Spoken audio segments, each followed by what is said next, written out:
दरम्यान त्र्यंबकेश्वर मधलं हे सगळं अर्थकारण कसं आहे तेही जाणून घेऊया।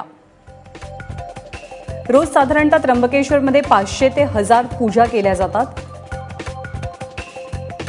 नारायण नागबळी पूजेचे साधारणतः 5000 ते 25000 रुपयांमध्ये त्याची दक्षिणा आकारली जाते। ही पूजा 3 दिवस चालते।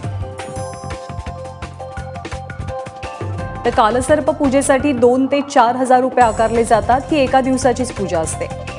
जेवणाचा राहण्याचा हा खर्च वेगळा असतो। त्यामुळे त्र्यंबकेश्वरमध्ये रोजच्या रोज कोट्यवधींची उलाढाल होत असते। अनेक पुरोहितांचे धार्मिक संस्थांशी काही अलिखित करारही झालेले आहेत आणि अशा पुरोहितांचे अनुयायी ठराविक पुरोहितांकडूनच ही पूजा करून घेतात।